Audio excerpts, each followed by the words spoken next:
What is going on, everybody? Welcome into the post-game stream. This is going to be a lot of fun. Basically, what we're going to be doing is we are going to be recapping the game, answering any questions that anybody in the chat has. It's going to be a lot of fun. We're going to go for as long as you guys want us to go. We're just here to have a good time, recap the game, answer any questions that you guys have, analyze any players you want us to analyze, and give any predictions you guys want to hear about. But before, until questions start getting going, Joshua, what were your overall thoughts on the game? How were you feeling watching it? I definitely felt pretty good about the game. Some things I love seeing Dalen Hayes out there. I've been talking about. As a pass rusher, you got to know how to use that hand technique. And man, I'll tell you, he definitely know how to use it, especially against those tackles and stuff like that. Granted, it is they're stringers, but just to know that he has it in his arsenal, it's good to see. He's out there getting that coverage, getting that pressure on the QBs. Also, Chris Smith, Roderick Washington, Matabuke, seeing those guys, man, it definitely gives you a sense of relief. When it's time for Brandon Williams and Calais Campbell to part ways with us. To know that we still got some guys in the interior and some young guys that's still willing to go after it. I mean, these times make me miss. Oh my gosh, I forgot his name. He was an interior guy, but I think we traded him off to. Talking about Michael Pierce. Yeah. Yep.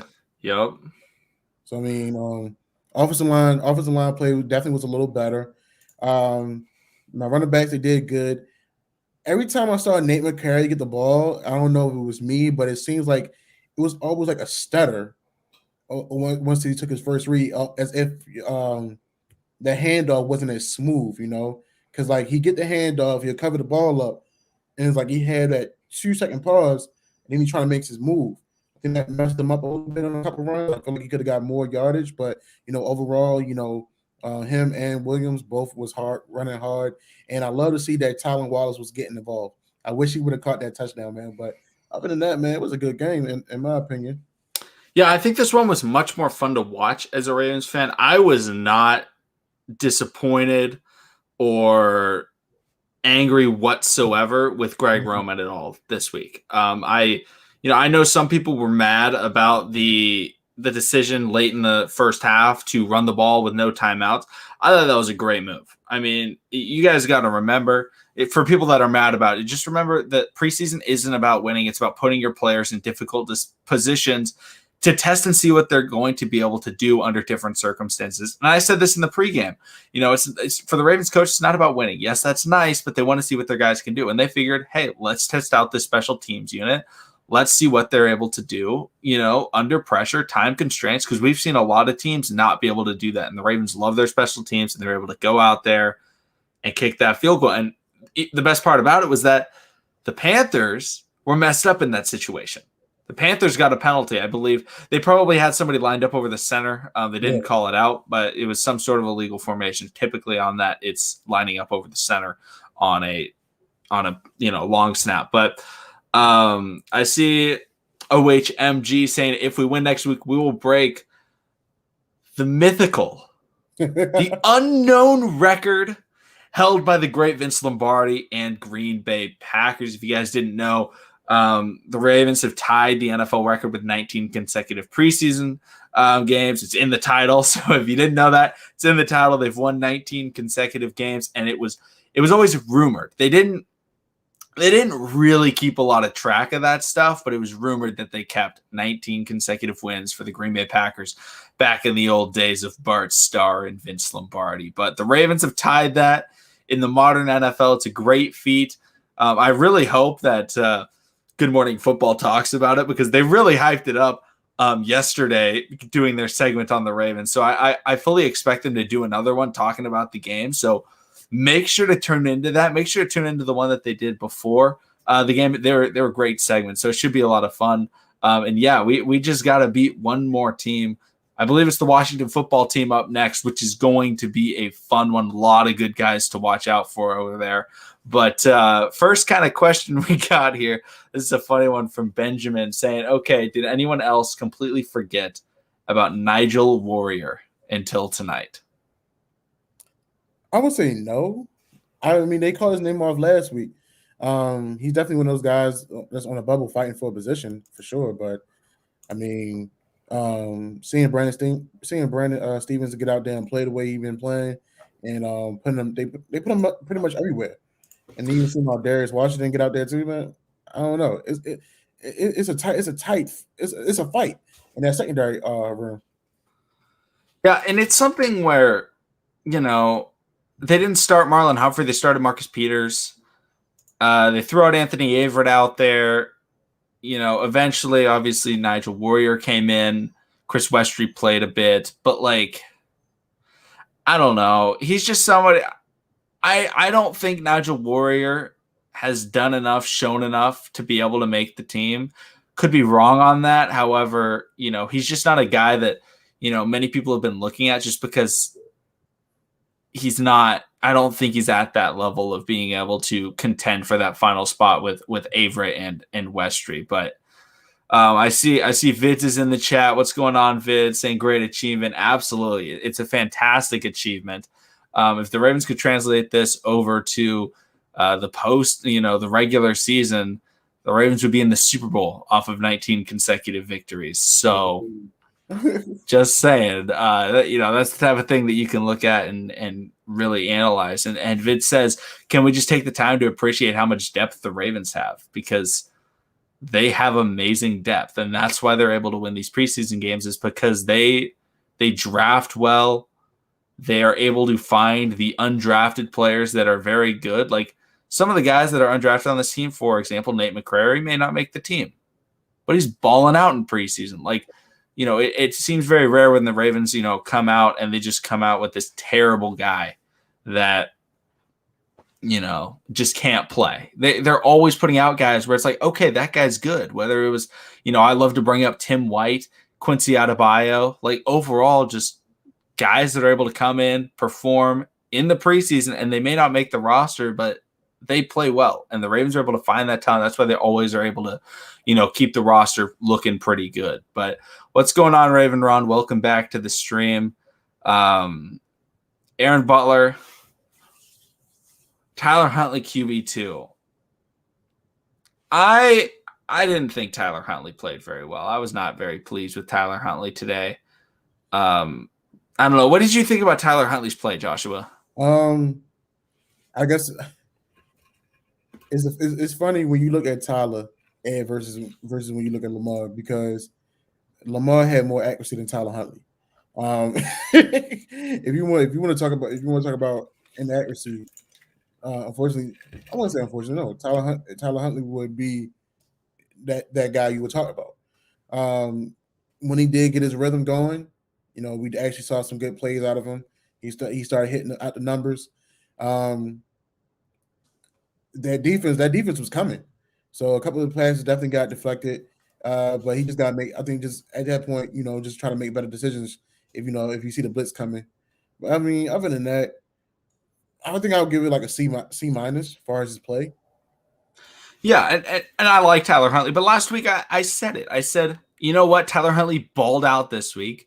But we got to wait for next week because there's a chance he plays poorly. And you know, back then I was looking at Trace McSorley. Like, then Trace McSorley could play well, because it's very difficult to judge a player off of preseason, especially when last week he was playing against the bottom end roster players. And it was very obvious that the second half, Tyler Huntley looked a lot better. But against those top tier guys, top tier, I say, you know, he wasn't going against heck, when he went against the first team guys, he had a tip pass that Hassan Reddick picked off. And I think that was the last drive Hassan Reddick played. He did struggle. And you know, that's just something to keep in mind. Now, I still think he is QB2. However, I think he's not as good as everybody's making it out to seem. Like, this guy is basically like Lamar. Like, it was very obvious that he's not able to make a lot of throws. And that's, you know, maybe he can work on, I mean, we don't really need him to. He's the backup quarterback. I don't, you know, if Lamar goes down, I don't have any expectations for the Ravens to go to the playoffs or win the Super Bowl or anything like that. But it's just a situation where if he goes down late into the game against some competitive team, maybe it's the Browns or something like that, is he going to be able to keep us in the game against, those good cornerbacks and stuff. And I don't know how confident I am in him doing that. However, he is a backup. Hopefully he's never put in that situation, and we shall see how it goes. But, I don't know. What in the chat, what did you guys think about Tyler Huntley's play? I think it definitely dropped off or got a lot better in the second half, but it started out really rough. Joshua just disconnected, so we'll get him back in a second. I'll throw this out here while I wait for Joshua to come back. But what did you guys think about him? Were you guys, really happy with it? But Benjamin Turek says, I would have rather seen Kenji. I don't know how to pronounce the last name. We only really saw him taking the QB kneels, and I would like to have seen him. I thought it was very surprising that the Ravens played Tyler Huntley the entire game. I was not expecting that whatsoever, but I don't know. It's just very intriguing. And, here Donovan Sales had the O-line play. It wasn't very good. The first half was really bad. There were just a lot of times where there was, I believe that there were miscues on the offensive line. They didn't shift properly, and the Panthers would rush 5, and one guy would be completely unblocked, and Tyler Huntley was just getting pressured instantly. And so that, the offensive line wasn't amazing. The second half, it definitely was better, but, we'll see. Hopefully, we didn't have, our overall – Brad Johnson says Huntley got good when Ben Powers left. That's kind of true. Overall, it's just very tough to judge when the offensive line is struggling like it has been. So I see Nana says Huntley throws too many picks, but that could be because he doesn't play that often, but he did play a little as the game went on. It's just one of those things where, like, he's been in the Ravens system. I don't think it's because he hasn't played too often. I mean, these are the guys that he does practice with. He's the one that throws to Prochet, especially last year. That's who he was throwing with, was Prochet. He was throwing with Devin Duvernay a lot last year in practice. So I don't think that we can look at that and say, like, oh, it's because of lack of experience. I think we can look at it and say, hey, he's just a backup quarterback. And that's pretty much what he is, and hopefully he's able to be a solid backup for years to come. But I see Brad Johnson is not a fan of Ben Powers, and I'm not a massive fan of Ben Powers, especially when you line him outside on the tackle spot. Then he's just atrocious. He can't play that. I remember watching I watched. Did anybody else in the chat watch the Panthers stream? I watched the Panthers stream. It was terrible. Oh my goodness. Steve Smith Sr. is one of the worst broadcasting color commentators I've ever heard in my life. Like, he's up there with Booger McFarland and stuff. He just keeps tipping, just keeps talking over the main announcer that they had and just saying random stuff that didn't make a lot of sense. And then the announcer couldn't pronounce Devin Duvernay. He kept saying Devarnay. And they also at the beginning of the game were saying oh, Lamar Jackson steps out onto the field. They kept saying the wrong players' names and stuff like that. It was pretty bad, but the ball was a tipped ball. However, Huntley throws a lot of tipped interceptions, and that's partially due to his size. Being a smaller player, you do have to recognize that getting it over the offensive line is more difficult. It is a hindrance on a player. That's why guys like Russell Wilson are so good. They focus so much on getting outside the pocket because he is shorter. Drew Brees needs to make sure that, he wasn't standing right behind the offensive line because guys can jump up and swat that stuff really easily. So just got to make sure, him being smaller is something to recognize. Yes, it may not have been a terrible throw. I can take off the stream thing. There we go. Now it looks better. But welcome back, Joshua. But overall, it's just you got to make sure that if a guy throws a lot of tipped passes, you got to key into that. And some guys that are shorter do throw more tipped passes. And I want to say Tyler Huntley's 6 foot, maybe 6'1", but I can look it up right now. He might be. Let's see here. Doesn't really say. Wow, when you look him up and they don't even say how tall you are, that's pretty tough. But Joshua, what do you think? Is Tyler Huntley the swatted pass that was intercepted? What do you think about that? I mean, that honestly is just his height. I wouldn't say nothing about it. That don't have anything to do with his playing ability. Just his height and seeing the O line. I mean, you just gotta be able to, make adjustments, read the defense. If you see the blitz, you gotta make quicker reads, because that's not the first. I think his passes got in the second half. I think maybe 2 or 3 more passes got swatted down, and they all came from them stacking the line. Yeah, and so we see that what he's able to do when he's had success, it's been roll out of the pocket, hit a guy on the run. He hit Josh Oliver a lot of times right there. And that's what gives me a lot of hope about Josh Oliver, is he is running those routes. He did have the fumble. That was a bad play by him. He turned around, got clawed, hit from the left side, hit from the right side, and hit from the front. He fumbled the football. You got to make sure you secure the ball, but he just has really secure hands seemingly. And he's able to just run across the middle. He's running in the flats. He just catches those check down routes.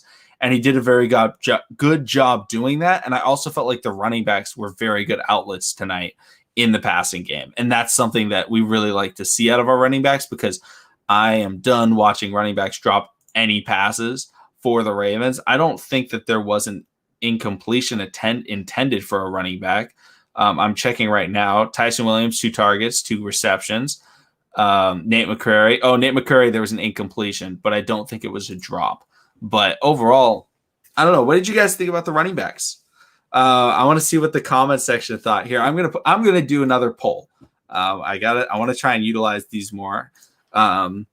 Who is the better running back for the Ravens? And I'm gonna put Nate McCrary and Tyson Williams.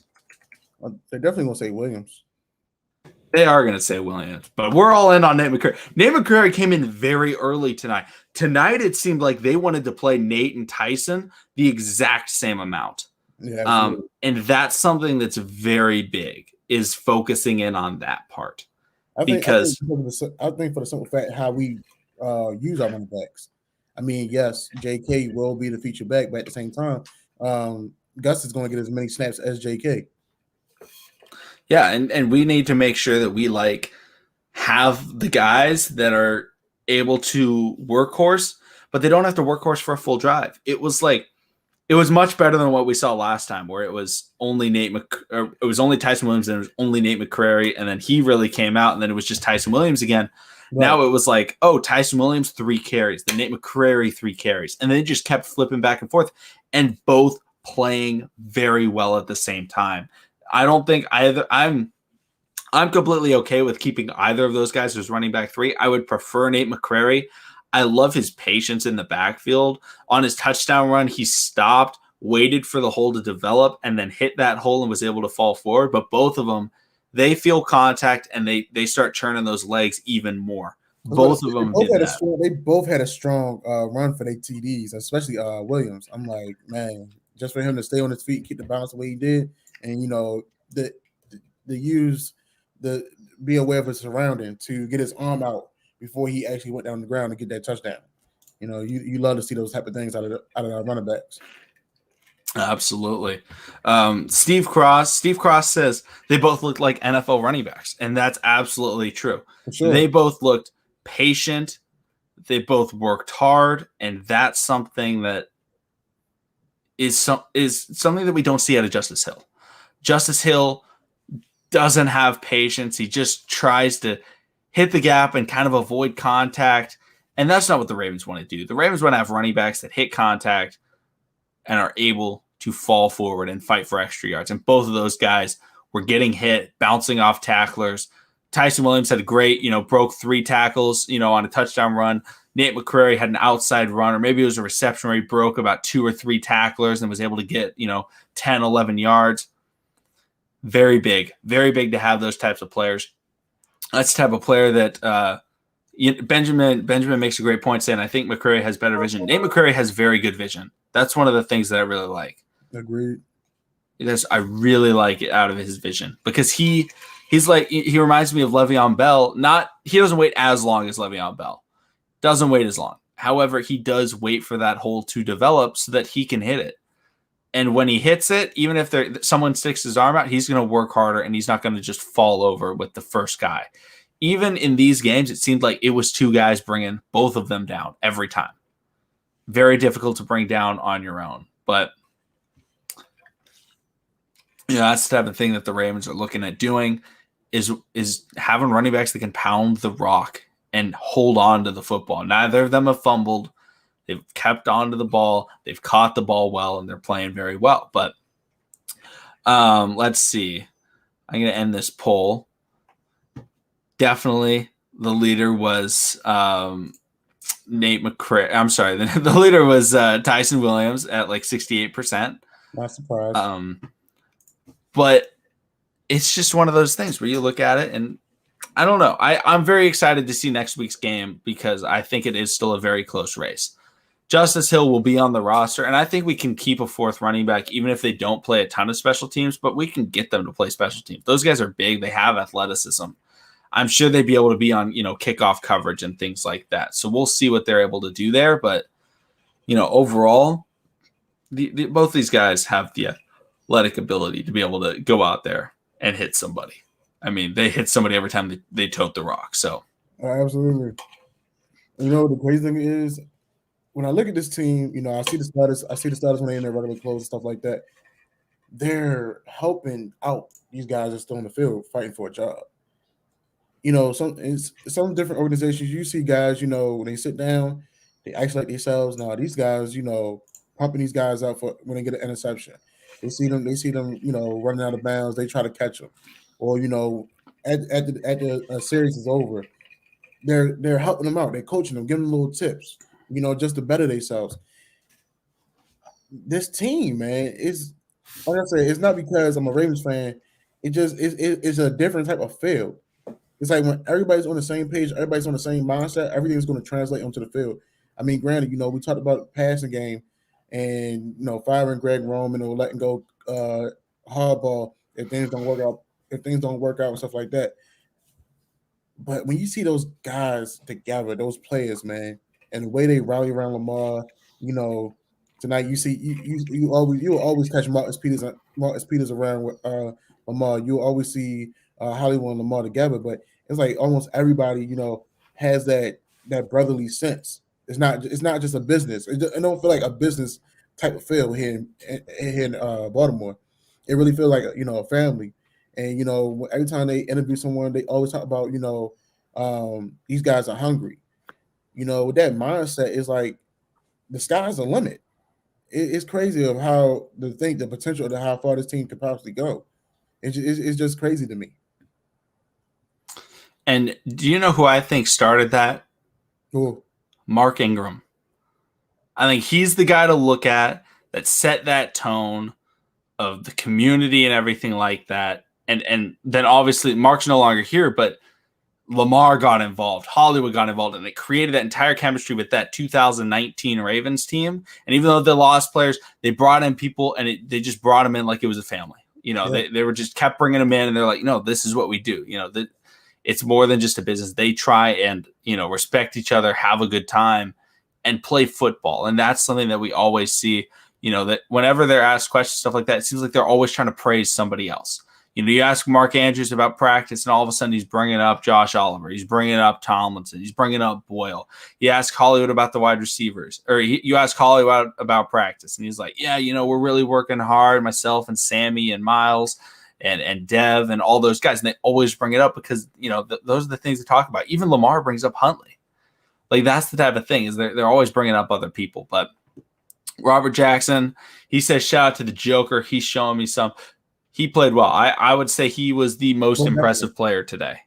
He would get I don't know if I can give him the MVP because he only played like a few drives, but he's probably was the best player for the Ravens today, in my opinion, that I was able to see. I got to rewatch the game.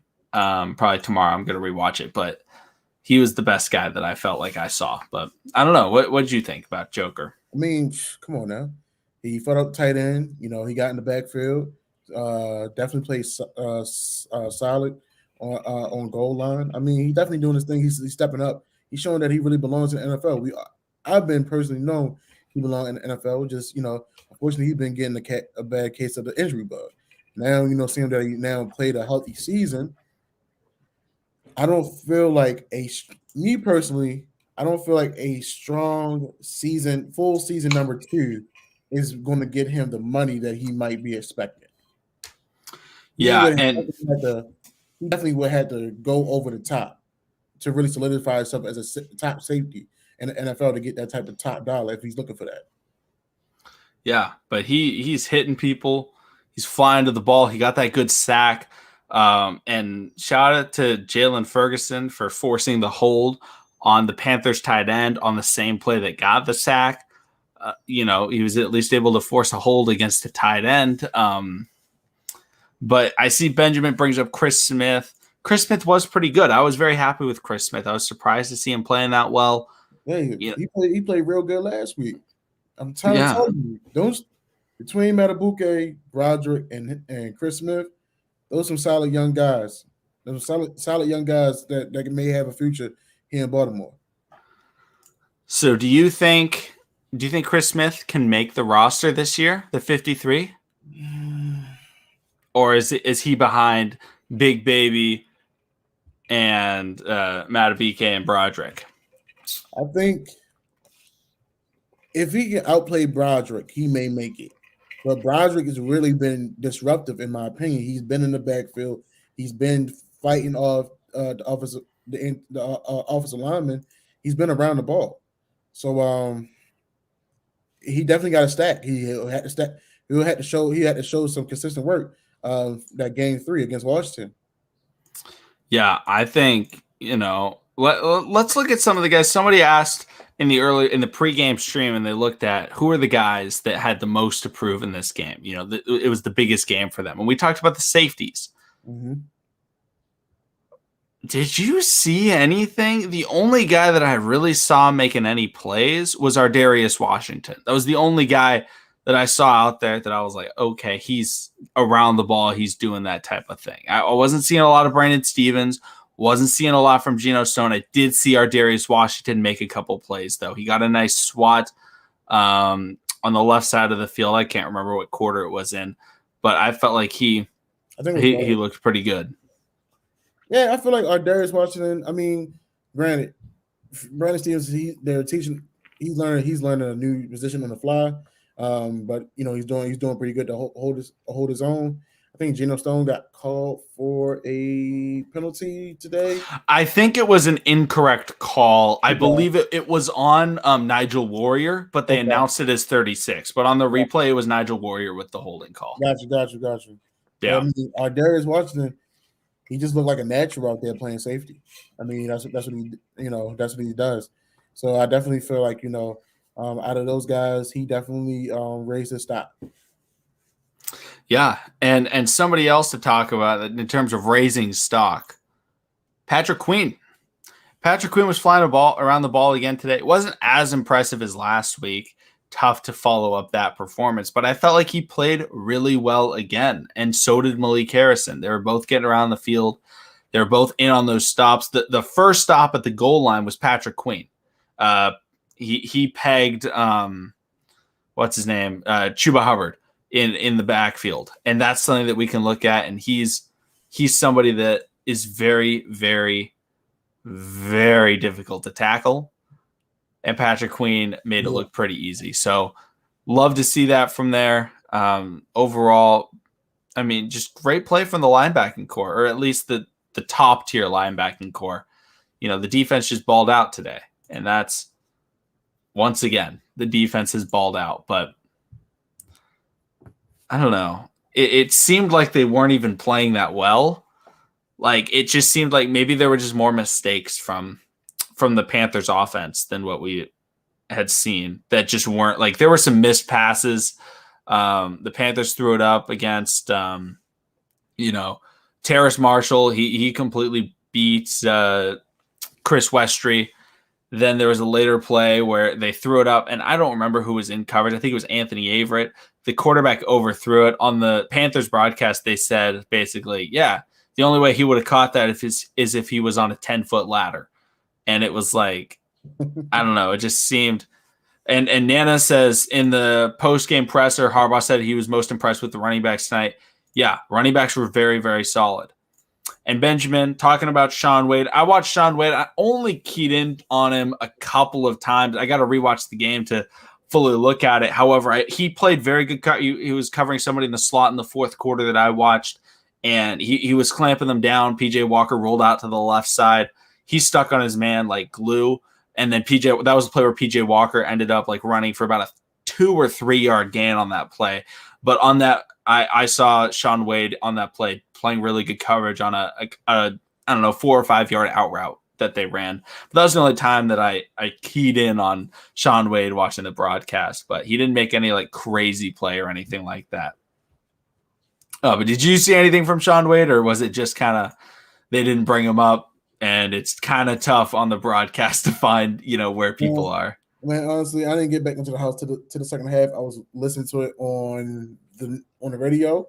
I went to if y'all Baltimore guys like ribs, it's called Bullseye Pit over here on Bel Air Road. If y'all familiar with that area, they got some good ribs, y'all. There we go. Got some good ribs. Got to see the final. We got to listen to and see the final record tying game. Kirk says, I think the defense really stepped up and dug out of a small hole from the beginning of the game. I don't know if it was much of a hole. I think it was more they just made big stops. They made big stops, got lucky that they really kind of got lucky that the kicker was not making field goals. Joey Sly did not make that first field goal attempt. But I don't know, that fourth down stop was huge from Deshaun Elliott. That was the biggest play probably of the game for any of the players that would be major contributors for the Ravens this upcoming season. Was that play right there, was because that's something that the Ravens have to be good at, is goal line stance. We go against the Chiefs, we go against the Bills, we go against the Steelers, we go against the Browns. You don't want them to get 6. You got to hold them. And if they go for it on fourth down, which those teams like to do, they are risk takers, make sure to get those stops. And they definitely did it. But what do you think was the biggest play, Joshua? Biggest play, in my opinion, would be Tylan Wallace getting that pass on the out, breaking the tackle and taking it up the field. It would have been his next big play, in my opinion, if he would have caught that touchdown in the corner pocket. But they was playing good coverage on him. He did make himself available as a wide receiver in the NFL. You gotta make those tough ones, to solidify your spot, especially with you being like, I wouldn't say a bubble guy, but you definitely, gotta take advantage of those reps. Absolutely. That was definitely a massive play. That was the first time we finally got to see like Tylan Wallace really get the ball. They tried to throw it to him, but Tyler Huntley just isn't that great of a thrower of the football. Missed a couple of throws trying to get it to him, but it's all good. I think he played well. Yeah. He will make the team. I see Nana saying Tylan Wallace has to make the team. Yeah, he will. He'll make the team. I don't expect him to not make the team. I would be very shocked. But Julian talks about the offensive line, saying never been impressed with Ben Powers, especially not this preseason, considering Preseason on BBL2. I could see Ben Cleveland being only Ben on the roster. Now, I don't think that they would cut Powers and Preseason. Now, I would expect the right guard to be Kevin Zeitler. Now, in terms of starters, I don't know. Bozeman's kind of the center, so that's kind of tough to not have. I don't know. So, yeah, I think Ben Cleveland could be the left guard, but I don't think that we would cut Powers and Preseason. I think we'd keep them on the roster, but we could also keep Tyree as a good interior offensive line backup. But, yeah, I don't feel like Tyree. I wouldn't say Tyree is going to be the answer, but knowing that he can get out there and at least play, every position of offensive line, maybe except center, it's good to know that we had that type of guy out there. Definitely feel like he works better in the inside, but I see us keeping Ben Powers. Yeah, I feel like the backup offensive lineman that we would keep, my expectation for the depth pieces would be Tyree Phillips, Patrick McCarry, and probably Ben Bredeson. That would be my expectation. And then I don't think we'd also keep Powers. I think we'd maybe have him on the practice squad and maybe bring somebody up, but I don't know 100%, but I like the versatility of Tyree. I like the versatility of McCarry, both being able to play any of the spots on the offensive line besides center. And McCarry can play center. So overall, Patrick Silverman says, Greg Roman with a sick play call on that stretch run opposite the blitz on 4th down. I'm trying to remember that play call. What was that? What quarter was that play in, Patrick? I can't remember exactly that thing. Yeah, I'll do that one more time too. See, Brad Johnson says Joe Tryon got 2 sacks this preseason. Rousseau got 2 sacks. Saw Rousseau's one of his sacks. But like the thing is, we can't compare preseason numbers. Looking at the guys that they've gone against, Rousseau is going against. He went against who did he go against? The Lions. I know. He played for the Bills. I don't know who the Bills played today. And then Joe Tryon, they played against the Bengals, and I don't know who the Bucks played today. So I know the Bills. I know the Bills played against the Bears, and oh, that's right. Yeah, Detroit played against Pittsburgh today. Okay, I don't know. I don't like comparing rookie. I don't like comparing anybody's preseason numbers. There's a lot of preseason studs that don't do anything. So it's like, you're going against backup offensive tackles. I haven't watched those games. I really can't comment on how good they were, but it's very interesting. And this is extra interesting because I was seeing people earlier in the chat. Patrick has come back to anger some people in the comments, but Patrick says, give Jalen Ferguson some love too. Man played well tonight. If I scroll up, there was a lot of stuff about Jalen Ferguson people were talking about. We're saying get Jalen out of there, man. Listen, I mean, he held his own. Like I always say, Jalen Ferguson, he can prove himself as a run stuffer, but far as the pass rusher, man, it's not there, man. Yeah, I don't know. He's a one-trick pony right now. Yeah, I'm going to throw out another poll. I need to know what the consensus on Jalen Ferguson is, because I think there's very like we see Robert Jackson says get him out of here. Braden says serviceable body to throw in there. So I don't know. For me, I feel like I'm not ready to give up on him. I still like him. I think he's a solid depth piece to have. He can stop the run and stuff like that. But it's very interesting to see what goes on. But thoughts on Sack Daddy? Keep him. He gone. All right. Just throughout the poll, let us know what you guys think. X Lee asks, how was Away? Away was definitely not as good as what he was in the first game, but overall, it was just very interesting because he didn't start the game. Justin Houston started the game, so he came in a bit later. He didn't make very many plays. I didn't see a lot from Odafe Away, but at the same time, it was a very different style that the Ravens went against. The Panthers were very different from the Saints. They tried to air it out fully. The Saints were trying to go kind of short, intermediate routes, quick passes, run the ball up the middle, and then the Panthers were just like, no, let's just send it deep. So, I don't know. What did you guys think about, Odafe Away? Or Joshua, did you see anything from Odafe Away, or was it just kind of he was just there? I mean, honestly, I just saw him, I saw him on special teams. I saw him, on defense. Was he doing everything that he was doing from week one? No. I mean, at the end of the day, y'all do have to understand that he's not. I'm not gonna say hitting rookie wall. It's too early for that. he's still finding his way in the NFL. This is just week 2 of the preseason. He, the good thing about it, you have these games, you have these practices, and you have film study. And Ardafi is a student. He loves to learn. He loves to get better. So that's all I see from him. I mean, so I don't look at this as a bad night or nothing like that. I just see this as a rookie still learning his way. Yeah. And I see Julian ask, what about Dalen? Do we think he could be an outside linebacker for years to come, or is pass rush success based on second and third string competition? Dalen impresses me. I really like what I've seen from Dalen Hayes. I saw him go out there. He made a great play, got a great pressure on the quarterback. He is a guy that I am a big time fan of. So Dalen Hayes, I fully believe, can become a very good outside linebacker for the Ravens. Like really, really good. Like his technique and his work effort is up there with pretty much everyone like on the Ravens. I don't know if there's anybody on the Ravens that's working harder than Dalen Hayes. And Jamaris has almost got a punt block.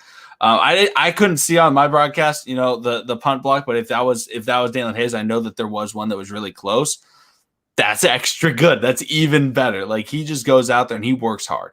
And you can tell he's got great bend getting around the offensive tackles, and he's able to make a lot of plays. So overall, I'm a big fan of him. But what do you think about Dalen, Joshua? Is he like the guy, or is he going to become Sack Daddy again? I wouldn't say he's the guy. I definitely see him being an intricate piece to the defense. I see him definitely being like a Jared Johnson style of guy, maybe even a Paul Kruger. Very, very good with the handwork. Very quiet. Just know how to just like to go out there and get his job done. Just a nasty player. He's obviously showed that he has the IQ to go out there and play. I know they're talking about giving him more reps at the Sam linebacker position, and he also has coverage ability too. So he reminds you of Tyus Bowers, but better in a sense with the pass rush, because he does have hand technique, and at the end of the day, you do need some type of hand technique to beat your offense, the offense. So he's been showing that So I definitely feel like him, Odafe, those guys are going to feed off each other. I feel like that's that inner competition amongst each other. Like everybody don't get it twisted. Just because you get drafted the first round versus someone get drafted the 5th round, you still can be a household name. Yeah. So that's not get it confused.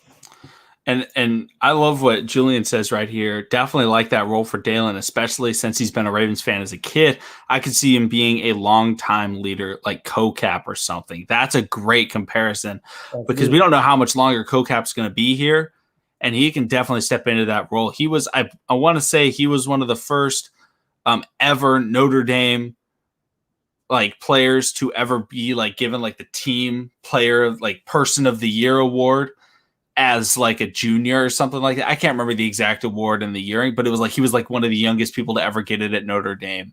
And that just shows like his leadership and his mentality is up there with the best, not just in college football, but the best in the NFL, and just how he approaches everything.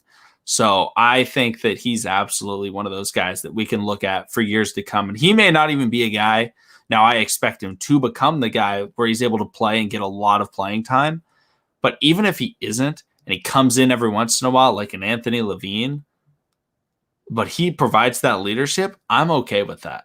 I'm absolutely okay with that. Yeah, but like if he was to give up Pernell McPhee, I would be fine with giving Dalen Hayes those reps. Honestly. Absolutely. It's not even a shot. It's not even a shot at Pernell. Pernell is a technician. He's an older guy. He's a vet. He understands. He brings that leadership. But if you see a younger guy that can do the same thing at a quicker and better pace, I think I'm gonna make my decision and take my chance on the younger guy where I can keep on teaching up. Yeah, I mean, there's just a lot of things to analyze. But, for anybody in the stream, just make sure to ask us any questions you guys have. We've really only talked about like 3 players this entire stream. It feels like we talked about the running backs, Tyler Huntley, and of course, Sack Daddy. But Yeah, well, we're just gonna be going till whenever you guys give up asking questions and having a good time. But I don't know. I think that Pernell McPhee take is very interesting. I would definitely. I think this year I would rather see Dalen Hayes out on the field than I would Pernell McPhee. I think he's more athletic. He's able to get outside. He's able to do more things because Wink loves to put our guys in weird situations, and he loves to put the guys in pass coverage. He doesn't care who you are. He'll drop Pernell McPhee into coverage. Pernell McPhee can't be in coverage. He's terrible. He's awful. He's probably the worst. I think him, Brandon Williams, and Justin Matabike would be the worst players to put in coverage. Calais is decent in coverage because at least he's 6'8" and he can kind of get some swats. True that. But like McPhee's just slow, and he can get some power and stuff like that. But Dalen Hayes can go out there and he can do anything. He's a very versatile player, and that's what I like to see out of him. Now, Robert Jackson says, so nobody knows what's up with Boyle. They're not going to play Boyle until the regular season. I mean, it's just not worth it. That it's just not worth it whatsoever because he's coming off of injury. We know what he can do. He's going to make the roster. He's going to be the tight end too. So I don't think there's anything to be concerned about with Nick Boyle not playing or Mark Andrews not playing. Like, this is the Josh Oliver show. Welcome to the gun show because we're featuring the weapon. I did hear about LJ Fort. He's going to get an MRI tomorrow. Possible knee injury. I think he landed on the turf. Yeah, that sucks. I mean, he's a good player. Luckily, the Ravens do have their kind of starters set.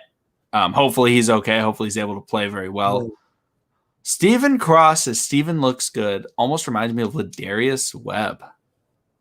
That's interesting. Brandon Stevens and Ladarius Webb. The spider web? I don't know yet.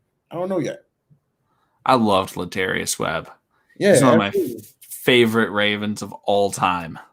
And he made a great transition of going back to safety, and that helped him out as well.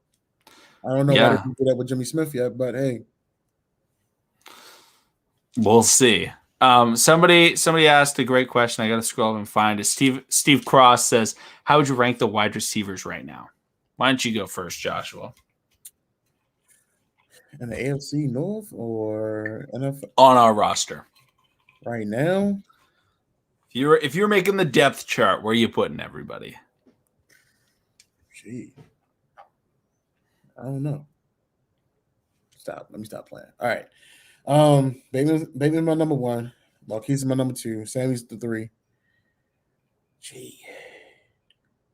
That fourth one is like always a tough one, in my opinion. Because either you go for a guy that can really change the game, or you go for a guy that just may take the heat off somebody else. So with my fourth one, I think I'm gonna go ahead and go with Dev, just to be on the safe side. Just for the simple fact, you can run different plays with Devin Duvernay, and it may not always be effective, but the fact that he is in the game, it could change the defense. Yeah. And who you got after Dev? I'm gonna go with Tylen, and I'm gonna go with James. Okay. For me, I'm gonna go Hollywood, Watkins, Bateman, Dev, Prochet, Tylen. I would love to put Tylen at 4. I think 4 through 6 is very close, very, very close. But we just haven't been able to see Tylen very much. And I see James says Watkins is our number 1. I think Watkins will probably have the best statistics of any wide receiver on the Ravens. However, I don't see him as our number 1. I think that'll be because people are focusing on Hollywood and they're focusing on Bateman. So I don't see Watkins as our 1 on the depth chart, but he may be able to do something with that, and that could help him out. McDiamond says Tylan Wallace dropped that touchdown pass. McDiamond, you got a great photo. Love that. But yeah, Benjamin's right. That was a very difficult catch. That'd be a great reception, but it was also a very difficult catch. I don't know if that's where Tyler wanted to put it. McDiamond says, but it's very tough to analyze. Maybe he wanted to put it a little bit higher to get him in the hands. But yeah, Jamari says he didn't drop it. Somebody got a hand in the way. Yeah. Huntley was definitely not perfect tonight. He missed some throws. He definitely missed some throws.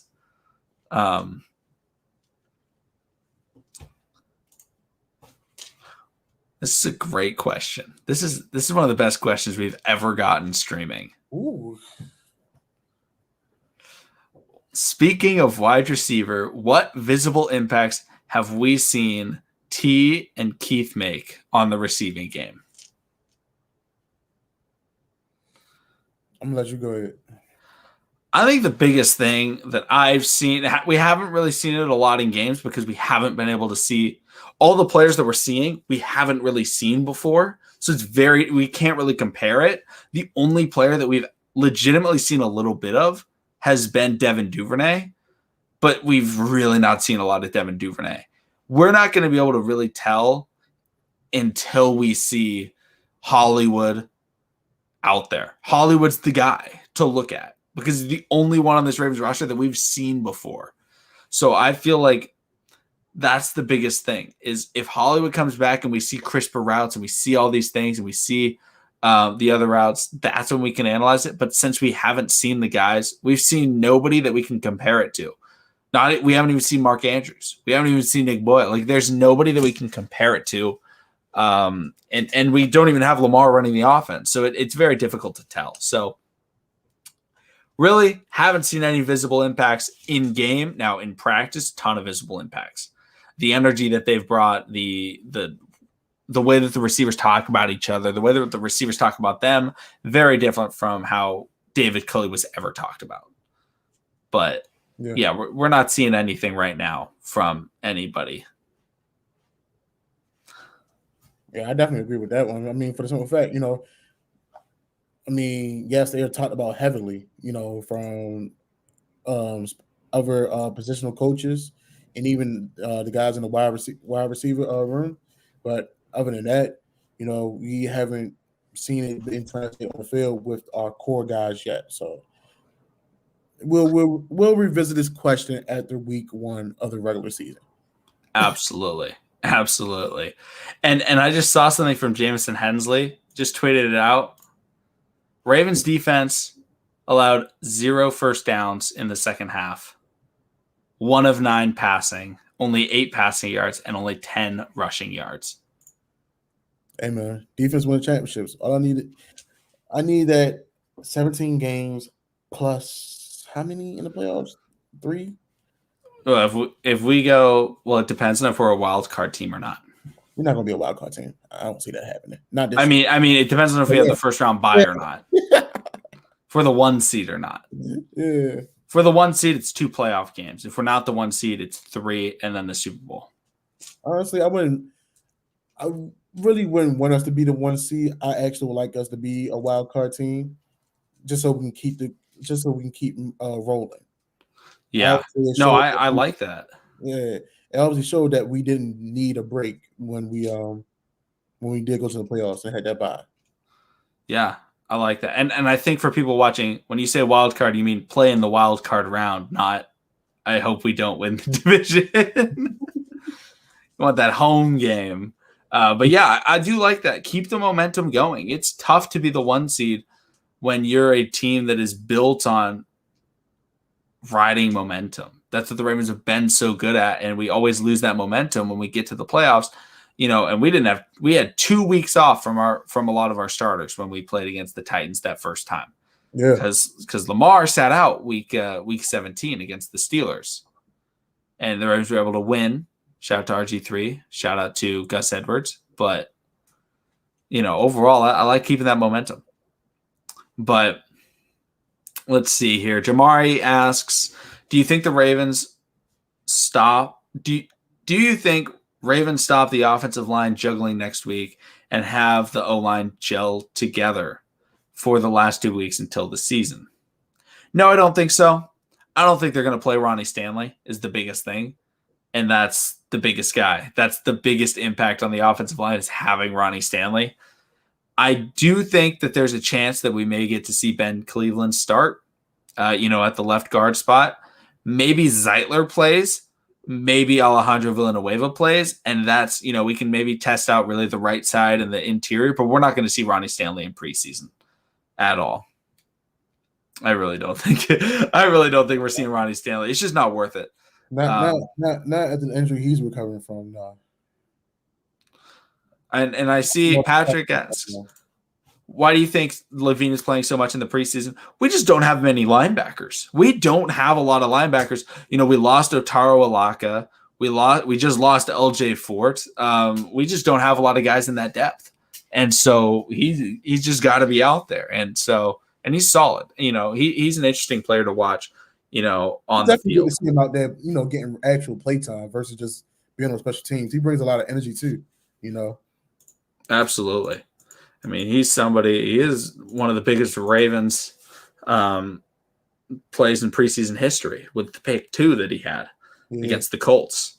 But let's see here. Benjamin asks, do you think we can break the single game rushing record this season? We got close against the Bengals last year. Single game rushing record, I want to say, is about 435 yards. I'll look it up right now. But what do you think, Joshua? 423 yards. Now, is that a combined with just our running backs or with our running back plus Lamar? Running backs plus Lamar. Okay. I'm going to say yes, whether it's a design run play for Lamar or is Lamar coming out the pocket. But I do feel like, we can see some – I can see us having a couple games between JK and Gus having both between 100 and 200 yards a games a piece, honestly. Yeah, I mean, this is just one of those teams where it's just any play, anybody can take it to the house. What's going on? TY exclusive. It might be Ty exclusive, not 100% sure, but I see Patrick Silverman says makes me think he's less of a lock than we think. I think Anthony Levine's a lock. I mean, he's the special teams captain. He's the Ravens guy on special teams. So yeah. And who's going to run the Ravens fake punts if Levine's not out there running up the middle? That's his play. We keep him on this offense for one reason. Absolutely. Come on now. The fake punt run. Yeah, Mason, man. I know Ben Mason got in. I ain't seen him do a lot. I mean, honestly, as a fullback in the NFL, unless you're Kyle Juszczyk or Patrick Ricard, you're not going to do but so much. But yeah, he's given zero opportunity to do anything.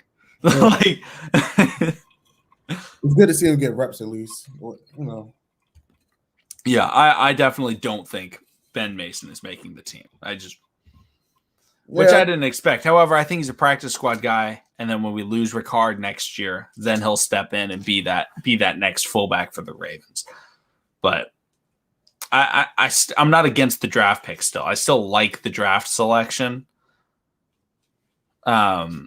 Benjamin, this is an interesting question. He asks, when do you think we get offers for Tyson Williams and the kicker? The kicker, Jake Verity, I'm pretty sure that's his name, is I think we'll legitimately get an offer for him.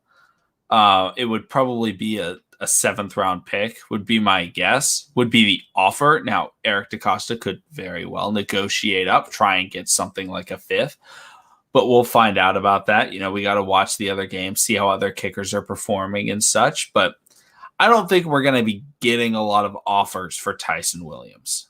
I think teams, until he makes the 53-man roster, I don't think he's going to be offered for, because people will think, oh, the Ravens are going to cut him. We'll pick him up off of waivers, right, if they really want him.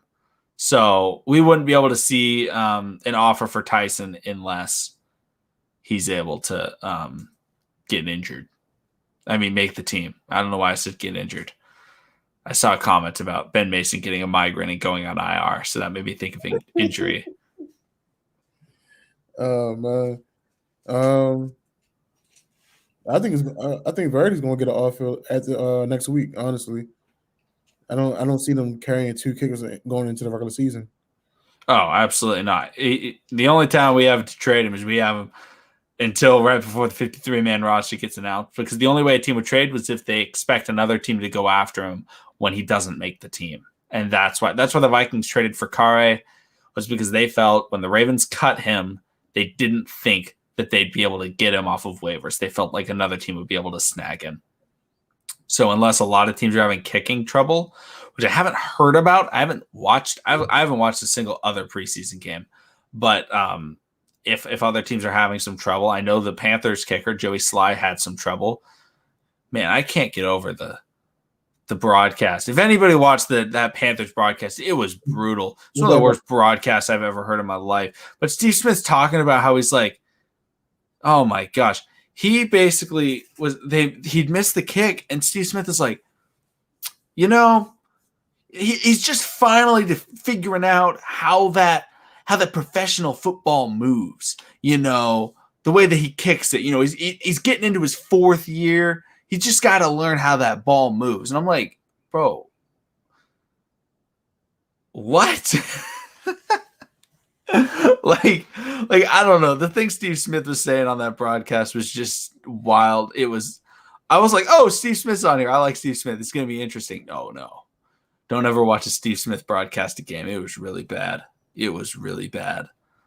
But I think one thing we need to talk about is the Ravens sideline has the most bling. Between Lamar Jackson's chain, Wink's chain, Gus's chain, Hollywood State with the chains, man, we be out there shining. Oh, absolutely. We be out there shining. Then I don't know if anybody paid attention to Lamar's chain. He actually got the shield, the Raven shield, which is one of the most hardest chains I didn't see. I mean, yeah. Gus got the bus chain. Yeah. Wink's got his chain. A lot of chains out there in Baltimore. That's the type of thing that you don't see from the other teams. I don't hear about it from other teams about, the whole chains, and they all have it. Like they all do a lot of the same stuff. They work together, and they're not just going out there. It's like it's a job. Like they're going out there and they have fun. They have fun on the sideline. They got the chains out. They party in the end zone every time that someone get a turnover and takes it back. You love it, man. Absolutely. And Patrick Silverman says, has the team ever received a comp pick for losing a fullback? I think so. And I think you can get a comp pick if it's like a former Pro Bowler and stuff like that. And so there's a chance that the Ravens can get a comp pick if Patrick, or I'm not a master on the comp pick formula and such, but I think there's a chance that the Ravens could get a comp pick if they don't re-sign Patrick Ricard. But Benjamin Turek says the Browns after Jim Brown. Yeah. James Henkel says us for losing use check. I couldn't remember if we got one or not, but I guess we did, according to James. Let's see here. Man, Nana, why are you out here calling him Soldier Brown? Don't do that to my man. Ain't not no soldier anymore. That's Hollywood, baby. Come on. Yeah, we don't have David Culley here. We're calling him Hollywood. Unless he says something stupid, like, I don't know. Julian says even Justin Houston got the chain on today. Yep, everybody was having fun out there. I mean, the Ravens play preseason, and they're invested, they're involved. Like they want to see their team win, and they want to have a fun time doing it. And that's something that you don't see out of a lot of teams. I'm watching the Panthers broadcast. I'm not seeing Sam Darnold jumping up and down, like talking with everybody. You watch the Ravens, Lamar Jackson's running up the field every time Tyler Huntley even throws a pass.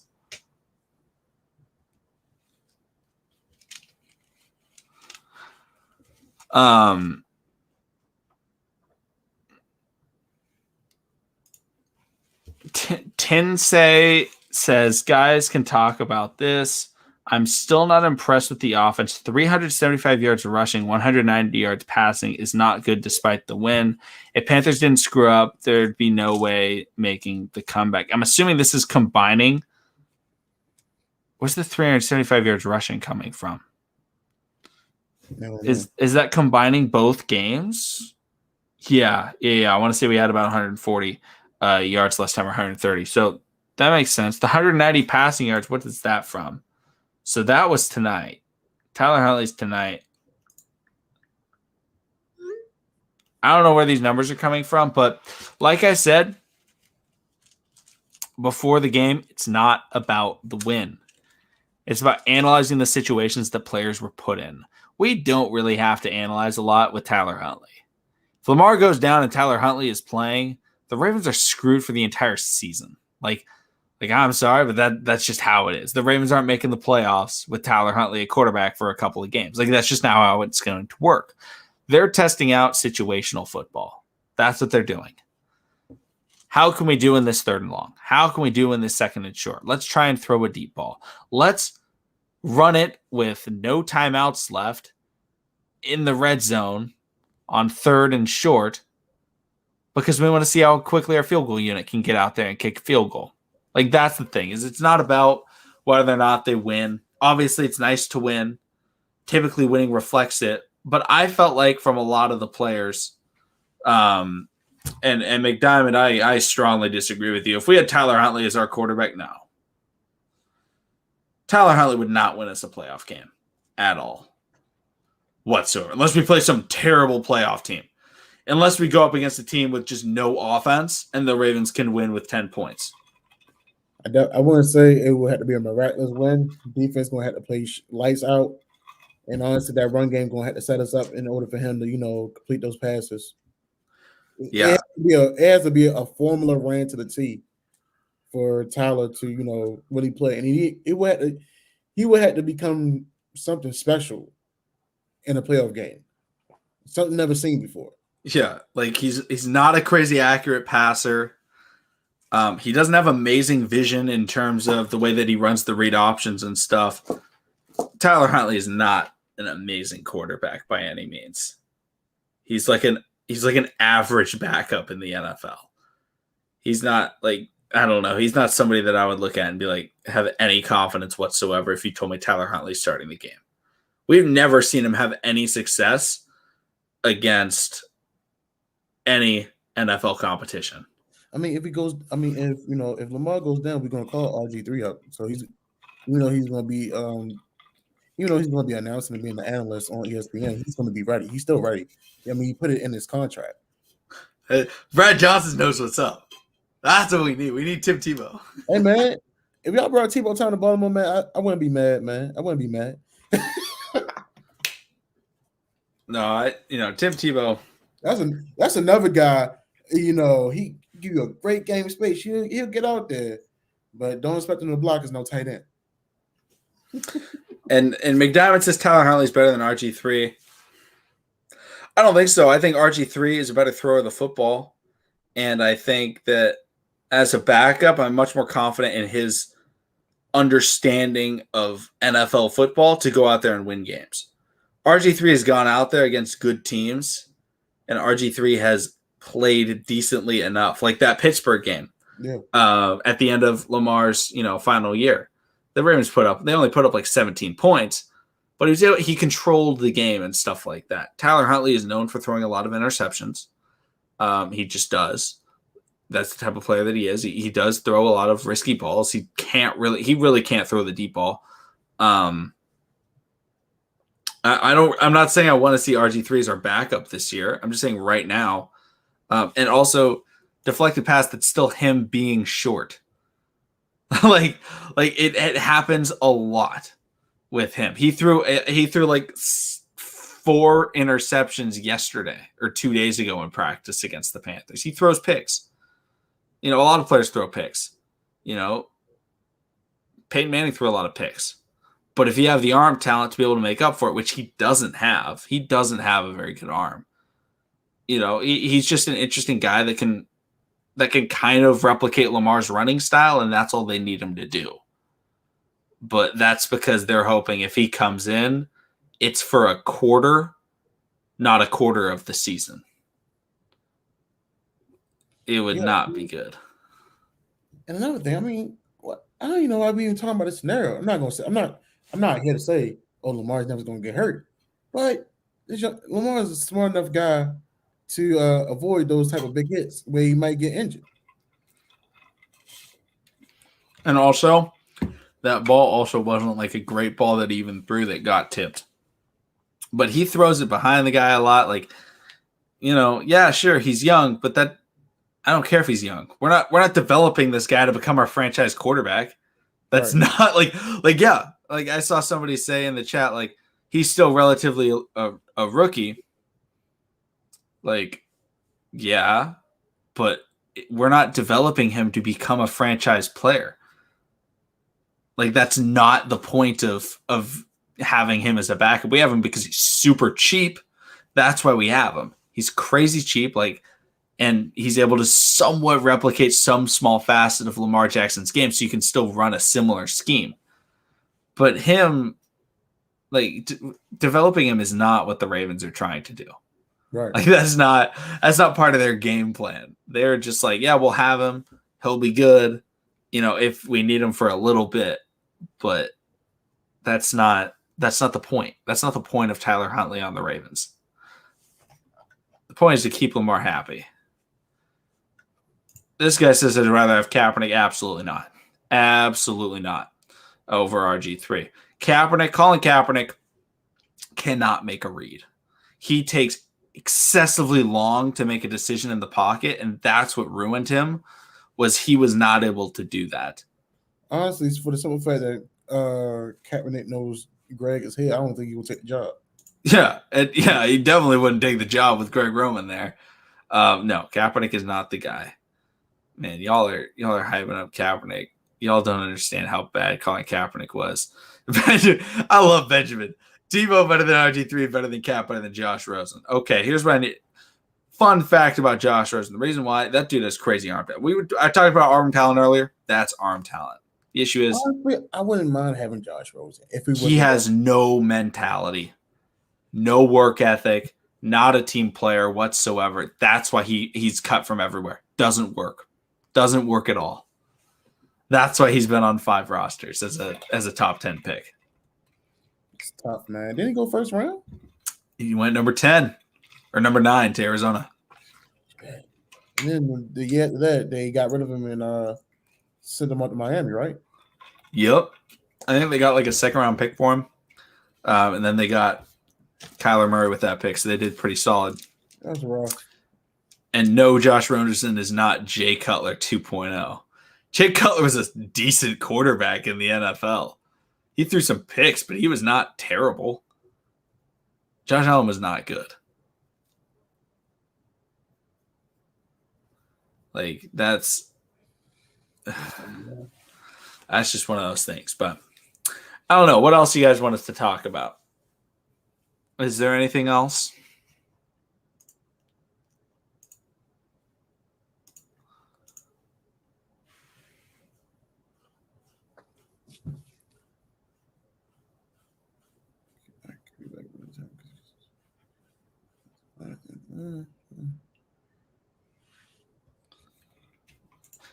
Yes, Patrick, our backup does play a ton, but at the same time, it's never when it matters. Like, I don't care if Tyler Huntley comes in and throws a pick up 30 in the 4th quarter. I'm fine with that.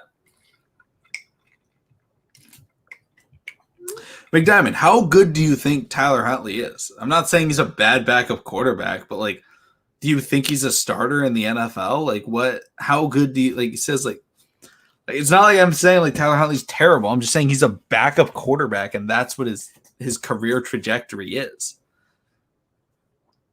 Oh, I did say he could start for a subpart in a NFC team. Oh my god, he's Tyler Huntley better than Big Ben? No. Hold on. I'm 1 second, everybody. I'm gonna go text somebody real quick. I'm gonna grab my phone.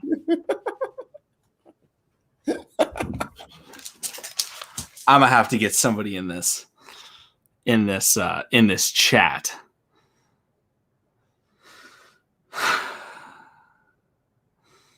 But sorry, I gotta text somebody real quick.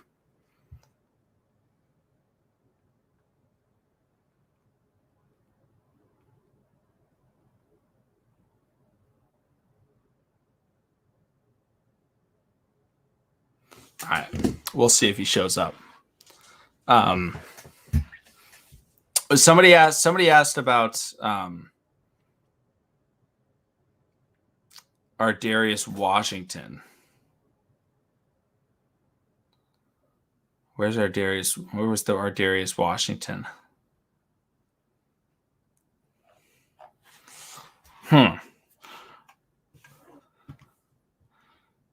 This is also a good question. I don't think Huntley's better than McSorley. McSorley, the only thing that's going to be that set McSorley apart from Huntley is a little bit. He has a stronger arm. He has more accuracy. Other than that, that's it. I honestly don't feel like they should be running RPOs with Trace, in my opinion. They're talking about like how I'm hyping up RG3. Like I was saying he was a good backup quarterback. I wouldn't want if we went into a playoff game, I wouldn't think we'd win if RG3 was starting. Like that's the issue. But we'll go with this question. To manage the game better. Yeah, like that's the thing. RG3 can go out there and manage a football game. And we'll know exactly what we're going to get from RG3. What was the biggest takeaway from today's game? This may be a good spot to wrap it up, unless you guys just all of a sudden ask like a million more questions. But what are you thinking? Biggest takeaway from the game?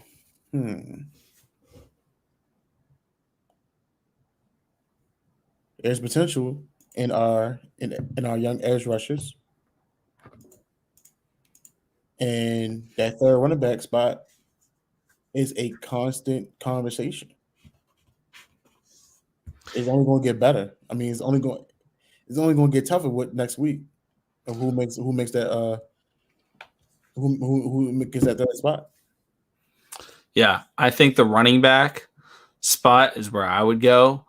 Just like overall, I just think that we were able to really see a lot from Tyson Williams and Nate McCrary tonight. I mean, they played very, very well. They fought for extra yards, and I think one of them absolutely will be making the roster. And I'd see McDiamond says, I do believe Tyler Huntley can win a Super Bowl. So now I know he's just an insane person. McDiamond is. He ain't winning a Super Bowl. Unless you put him on the 2000 Ravens and replace Trent Dilfer, he's not winning that Super Bowl. But the running back depth is definitely what I'm going with. And Lance agrees with that.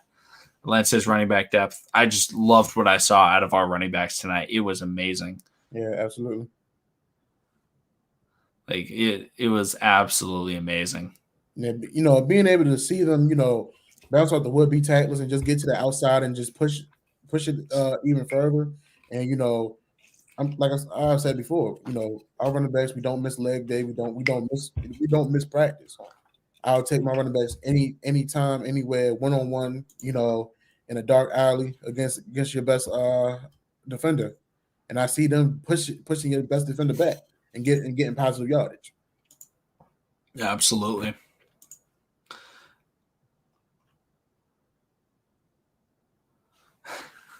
The chat's kind of going wild. I'm trying to see if anybody that isn't arguing is asking a question.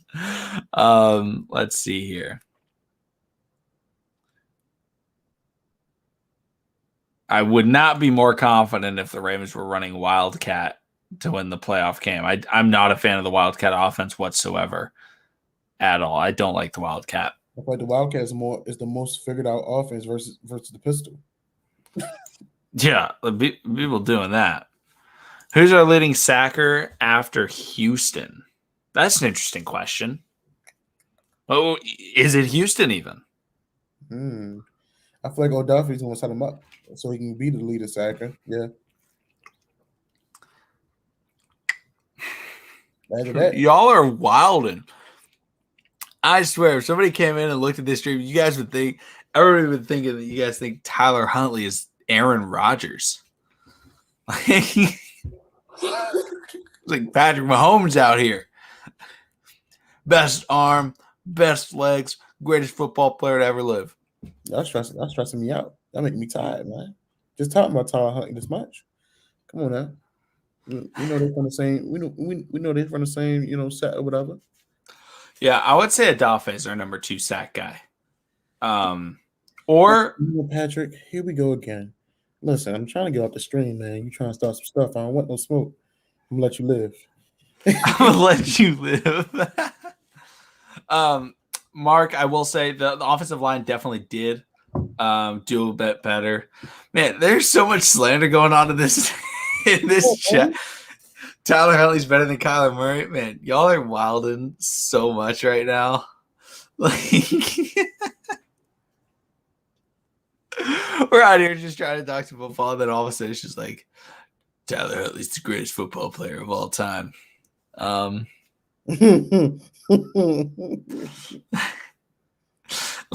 y'all are wilding so much. Maravika is a sleeper for 5+ sacks. That's an interesting one. I can see that. He just has a motor in that interior line. He really has a knack of being around the play. So I actually can see that. Might be the next Steve Young. All right, guys. Now, this is a take I can get behind. Nate McCrary's better than CMC. Just kidding. Not getting behind that one. Nate McCrary. Monster running back. You know what? Thompson did play well. I can agree with that. Thompson. What's his name? The tight end. The weapon? No. He's the other weapon, I guess. He was moving forward every time he cut the ball like that. I mean, he only got 2 receptions, so.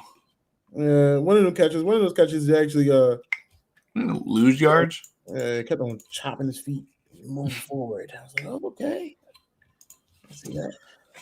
I think Oliver has solidified the tight end 3 spot based on how he's basically played the entire game or 3/4 of both preseason games as the number 1. I do think he has solidified that spot, but maybe he hasn't. Maybe somebody comes in, but he's played well.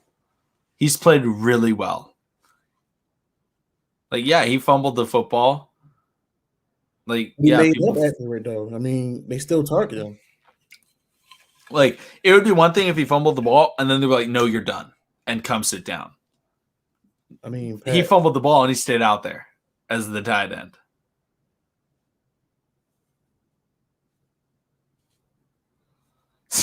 See, this is so funny. We got people that hype up Sack Daddy all day long, and then we get a lot of people that are like, man, this dude couldn't do anything. What we call him? Slack Daddy. Slack Daddy. What was the best one? If anybody in the chat remembers any. Oh, man. It was between Slack Daddy and somebody else. Yeah, and Josh Oliver was hit by 3 guys simultaneously. And he's not a ball carrier. Like, yeah, obviously you don't want people to fumble, but at the same time, like, he played very well after that fumble. Snack Daddy. He's definitely not Snack Daddy. That's actually like a cool nickname. Patrick, that's like, go to sleep. Josh was just mad at Patrick. Gosh, bro. I love him, man. Oh, man. I love him, man. I ain't mad at him. Not all the time. Because now he's defending Anthony Averett. Bro, we like Anthony Averett. At the same time, he just don't break up passes nor get interceptions. McDiamond and Patrick are just here to start fires. They were like, you know what? TTB's streaming. Let's just commit arson. Let's just do it. Let's just light up this place. This will not be. Let's go wild. This just will not be the forever purge. Anthony Aver isn't bad. He just doesn't make the play. Exactly. That's exactly right, Shamil. I think I got that right, but Shamil knows what's up. Shamil understands. But all right, guys, let's try and wrap this up. If anybody has any like last second questions, we may answer it. But I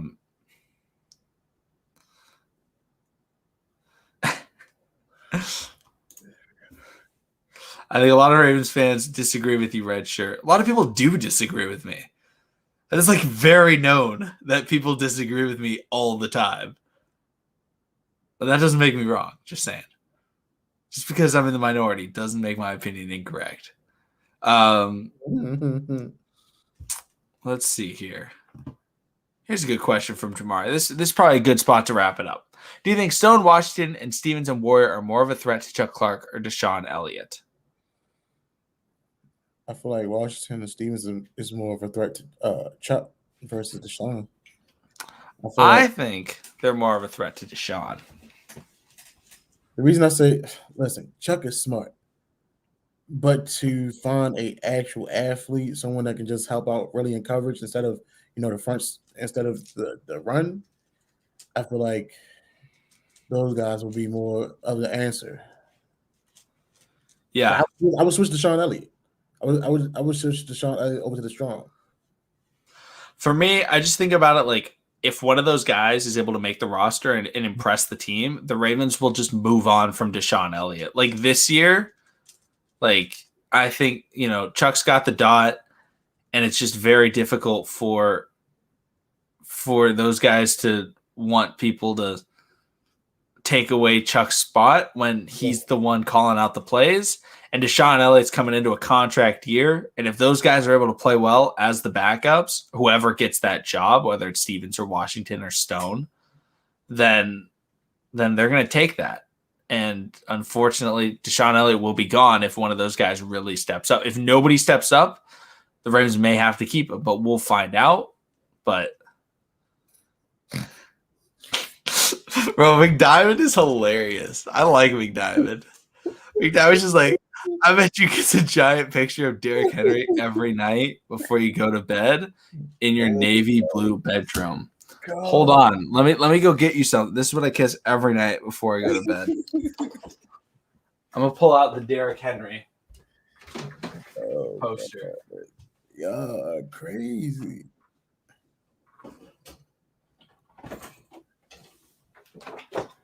I keep this just for y'all. Just for y'all. This is what I kiss. I kiss my hang in there cat poster that I keep in the closet. So if you want to say I'm a Panthers fan or a Lions fan or a Bengals fan because I have a poster of a cat that says hang in there, you can go for it. I don't know. Are there any other cat teams in the NFL other than the Panthers, Lions, and Bengals? Goodness. Jaguars, yes. I got the Minshew jersey back there. Wait, do I have the Minshew? AJ say you're starting to look like Minshew. I think I forgot my Minshew jersey at home. I'm actually kind of sad. Now he's somebody I wouldn't mind being the backup. Now that would be a fun backup dab. I would love that. I actually trust him to win the playoff game. He brings a lot of hype. Shamil says, I kiss a picture of Tyler Huntley, the GOAT. Yo. Bro, y'all are too funny.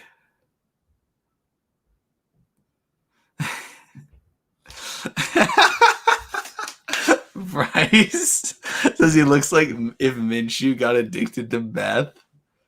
Seriously, I'll take it. I feel like that's a compliment. Y'all haven't seen my Minshew picture. Hold on. Now I gotta pull it up. Don't worry, guys. I'll show you what I look like in my Minshew cosplay. This was a few years ago. I know I tweeted it relatively recently, so I can find it.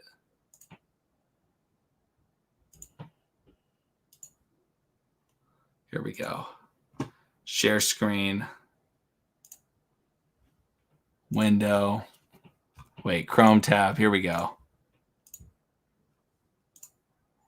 There it is. There's the Minshew right there.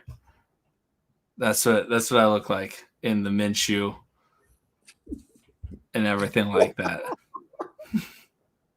So, yeah, maybe I am Minshew on Matt. This is, I don't know how many years ago. This was 2 years ago. But yeah, so that's what I look like with that. I cosplay as a Ravens fan. Maybe I do. I just was like, you know what I'm going to really do?